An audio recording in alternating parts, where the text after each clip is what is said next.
Hello Midnights. Thank you for tuning in. Our next story, Nina Kulagina, a Cold War enigma of the mind. Let us know where you are listening from and don't forget to subscribe.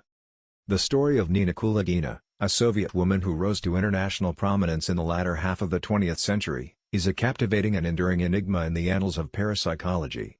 Claiming extraordinary psychokinetic abilities, Kulagina became the subject of extensive scientific investigation in the USSR, captivating some with her alleged powers while drawing fervent skepticism from others. Her life and purported feats, set against the backdrop of the Cold War and the ideological rivalry between East and West, offer a fascinating lens through which to examine the intersection of science, belief, and the human desire to transcend the ordinary. Born Nina Sergeyevna Mikhailovna in Leningrad in 1926, Kulagina's early life offered little hint of the phenomenon she would later become. She served in the Red Army's tank regiment during World War II, a testament to her resilience and providing a potential source of early life trauma, specifically during the siege of Leningrad, which some parapsychologists have speculatively linked to the emergence of her abilities. At age 14, she became a radio operator in a tank regiment and was wounded in the abdomen at 17. After the war, she married Viktor Vasilyevich Kulagin, a Russian naval engineer, and had 3 children. In the early 1960s, Kulagina was hospitalized for a nervous breakdown, possibly as a result of chronic pain from her wound or from delayed post-traumatic stress disorder. It was around this time, in December 1963, that she reportedly heard a radio broadcast about a woman who could see colors with her fingers and declared, "I can do that," recalling her own ability to pick colored threads from an opaque bag while convalescing. This spontaneous rediscovery marked the beginning of her public association with psychic phenomena. Kulagina claimed her powers, primarily psychokinesis, emerged spontaneously, often linked to emotional states like anger. She described experiencing physical sensations, a sharp pain in her spine, blurred vision, as precursors to her demonstrations, and even reported that atmospheric conditions like storms could interfere with her abilities. Initially, her experiences were chaotic and involuntary, such as objects moving or lights flickering around her, gradually transitioning into a more deliberate, though still draining, manifestation of her abilities. To truly understand the prominence of Nina Kulagina, one must grasp the unique environment of the Soviet Union during the Cold War. Unlike many Western nations that viewed parapsychology with suspicion or dismissed it outright, the USSR maintained a more open, and at times enthusiastic, stance. This was driven by several factors. Paradoxically, while Marxism emphasized materialism, some Soviet scientists interpreted it as an opportunity to discover new, yet to be understood physical forces and human capabilities. They believed that these phenomena, if real, must adhere to natural laws, even if those laws were currently unknown. This intellectual framework allowed for exploration without immediate dismissal. This distinct philosophical grounding differentiated Soviet parapsychology, which often sought materialist explanations for phenomena like telepathy and psychokinesis, from some Western approaches that sometimes veered into spiritual or mystical interpretations. This underlying worldview shaped the very questions they asked and the types of explanations they sought. Furthermore, the psychic arms race was a real, albeit often exaggerated, concern on both sides of the Iron Curtain. Rumors and counter-rumors of psychic spies and psychokinetic weapons fueled government investment in research. The very idea that such abilities could be weaponized or used for intelligence gathering, even if speculative, instilled a profound sense of urgency. If the Soviets could develop human psychic abilities, they could potentially gain a significant advantage in espionage, communication, or even psychological warfare, turning an individual curiosity into a matter of national security. The perceived stakes were immense, influencing research priorities and the level of state interest. Kulagina, therefore, wasn't just a curiosity, she was potentially a strategic asset in a covert psychological and technological war. The Soviet scientific establishment, while centralized, also had a faction genuinely interested in exploring anomalous phenomena. Certain leading figures in Leningrad conducted extensive research on Kulagina for the last 2 decades of her life. These investigations, often filmed, aimed to understand and verify her purported capabilities. Researchers reported physiological changes in Kulagina during her demonstrations, including accelerated heartbeat, altered brain waves, and intensified electromagnetic fields, leading some to hypothesize that her powers had a measurable, physiological component. They utilized specialized equipment of the time, such as electroencephalographs and magnetometers, to lend scientific credibility to their observations. This engagement of credentialed scientists, despite the unconventional nature of the research, further solidified Kulagina's standing as a subject of serious inquiry within the Soviet system. The feats attributed to Kulagina were nothing short of astonishing. Numerous black and white films, produced during the Cold War, showed her seemingly moving objects on a table without physical contact. These objects ranged from small items like matches, cigarettes, and compass needles to more complex manipulations. Accounts describe her spinning a compass needle 360 degrees, stopping a pendulum, moving a hydrometer floating in water inside a wire cage, and even preventing a scale from unbalancing. Perhaps the most dramatic and widely discussed experiment involved Kulagina allegedly influencing biological systems. In a Leningrad laboratory in 1970, she was said to have focused her energy to first accelerate, then slow, and finally stop the beating of a frog's heart floating in a solution. This claim, if true, would represent a profound challenge to established biological and physical laws, suggesting a direct, non-physical interaction between mind and living matter. It pushed the very boundaries of what was considered scientifically plausible, forcing a confrontation between observation and existing paradigms. Other claims included separating the yolk from the white of a broken egg submerged in water, and even transferring images onto photographic paper. The Kulagina effect, the descriptive term given by Soviet researchers to the cluster of psychokinetic phenomena observed in Nina Kulagina, encompassed a range of macro-psychokinetic abilities, meaning effects observable without highly sensitive instruments, and was typically characterized by specific conditions and physiological markers.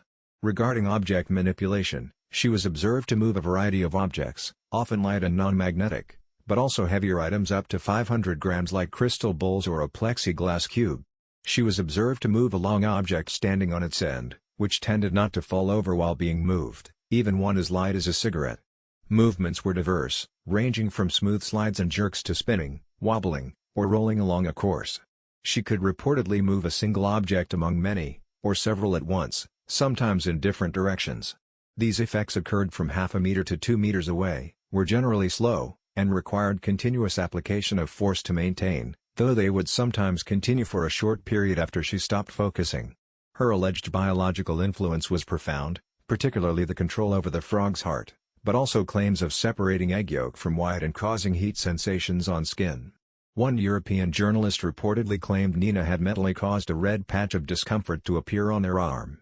A physicist even claimed to witness her mentally projecting letters and images onto photographic paper. During these attempts, Soviet scientists consistently reported drastic physiological changes in Kulagina. Her heart rate would spike significantly, often reaching 240 beats per minute, indicating extreme exertion. Altered brain wave patterns, EEG, were observed, suggesting intense mental activity and possibly unique brain states.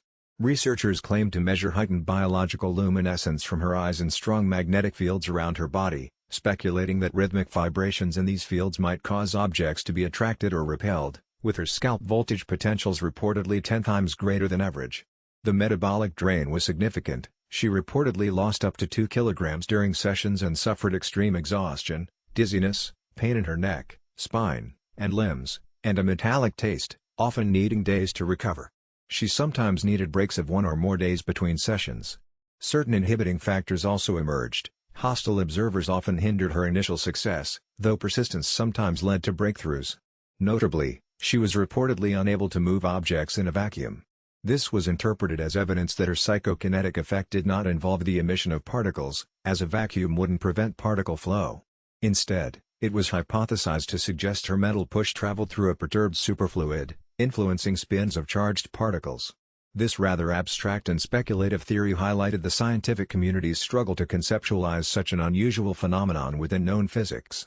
Objects in hermetically sealed containers also appeared to inhibit her, and Kulagina herself noted difficulty during hot weather and storms, with humidity also identified as an inhibitor. Soviet researchers, attempting to explain these phenomena within a materialist framework, proposed theories such as the bioplasma or biofield, positing that the body could generate and project a subtle form of energy, a biofield, that could interact with the physical environment, linked to her physiological changes. They also speculated on rhythmic vibrations and even a link between consciousness and quantum phenomena, pushing the boundaries of scientific thought to accommodate the seemingly impossible. The nuances of Soviet scientific investigation into Kulagina's abilities were complex, often attempting to apply rigorous controls even as they faced practical limitations and the enigmatic nature of the phenomenon itself. They employed a black box approach, focusing on observable inputs and outputs without fully grasping the underlying mechanism. While physiological monitoring was extensive, critics pointed out that the stress of performing an illusion under intense scrutiny could also induce similar physical responses, mimicking genuine exertion. Crucially, the testing environment, even when seemingly controlled, often sparked debate and revealed the inherent challenges in designing foolproof experiments for anomalous phenomena. Experiments would sometimes feature Kulagina attempting to move objects under glass domes, inside transparent boxes, or on non-magnetic surfaces to rule out air currents or hidden magnets.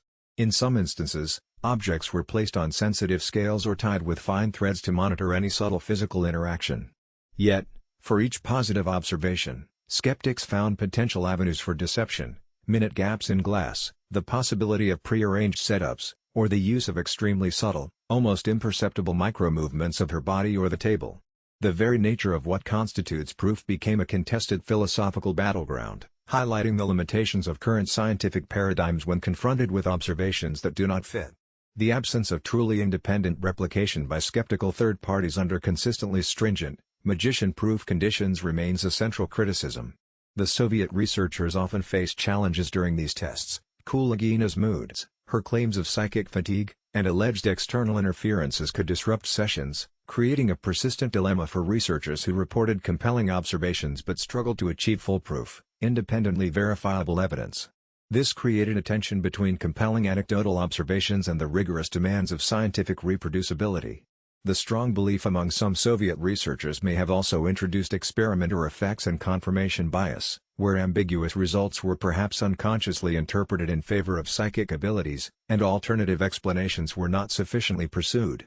The theorized bioplasma lacked robust scientific definition, and its measurements were rudimentary, easily explained by mundane factors, leaving a fundamental gap in the scientific understanding of any mechanism for her alleged powers.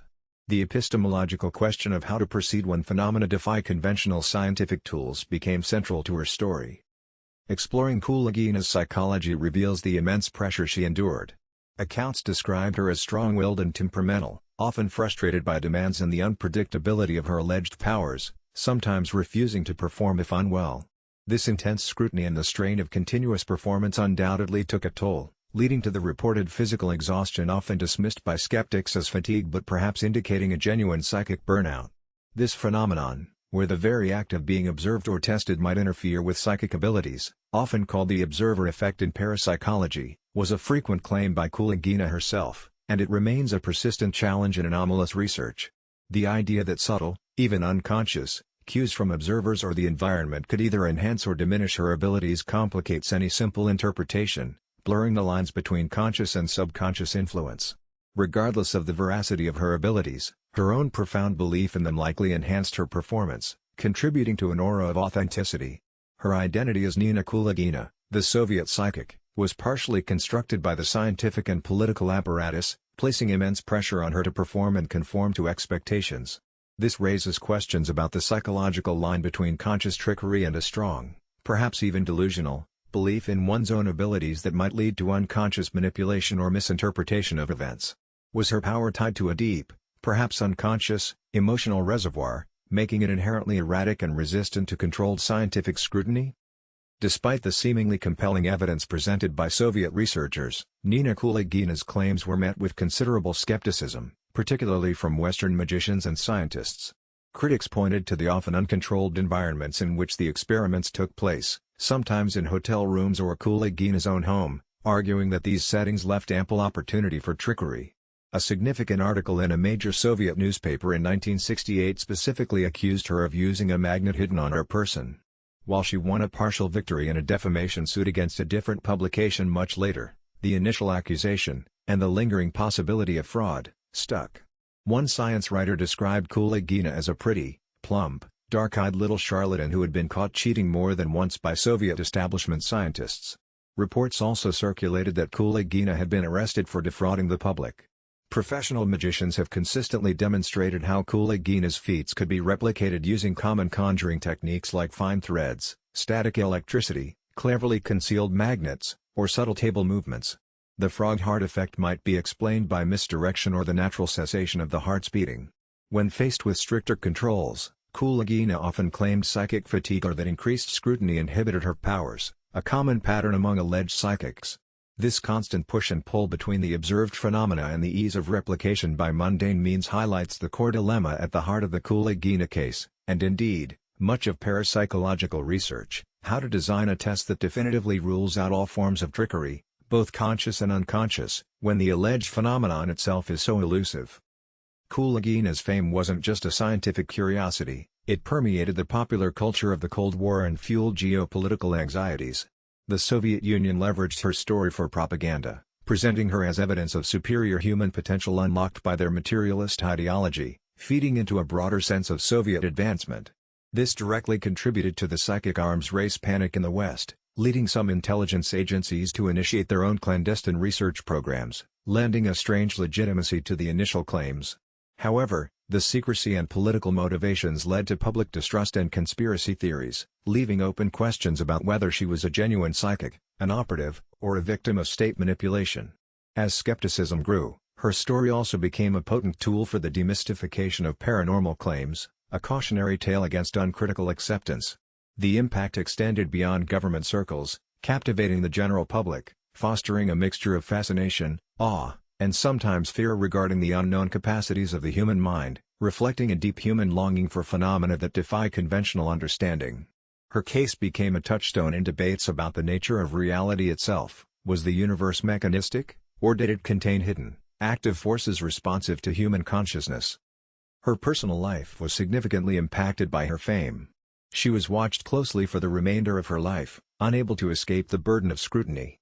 Her health seriously deteriorated due to the repeated strenuous efforts and relentless observation, transforming her from a scientific subject into a human spectacle.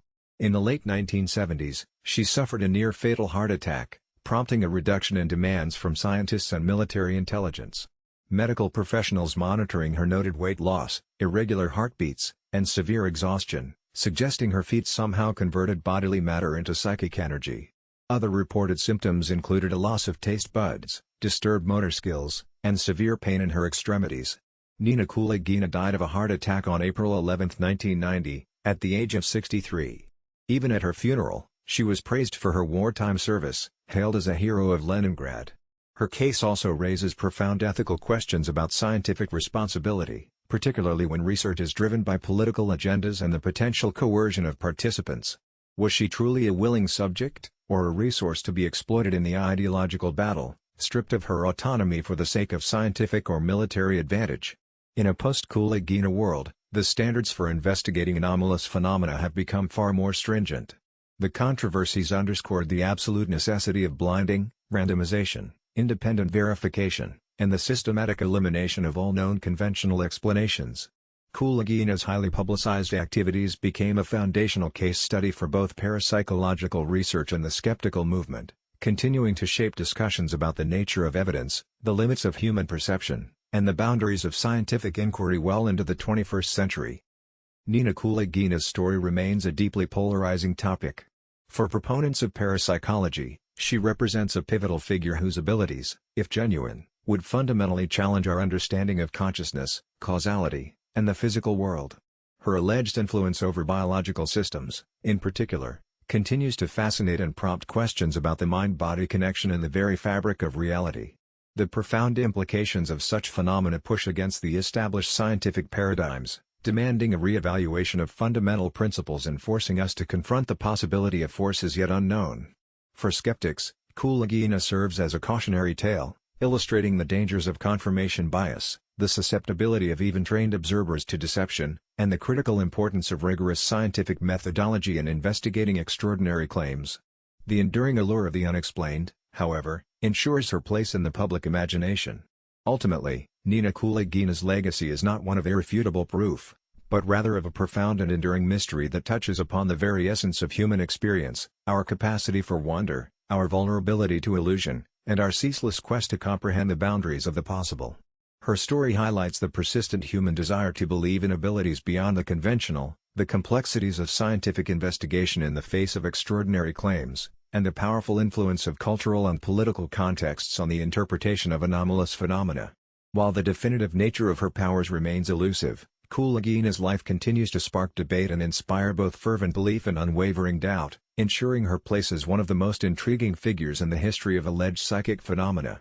Even today, Kulagina's compelling enigma continues to echo, prompting us to ponder the true capabilities of the human mind and the enduring mysteries of the world.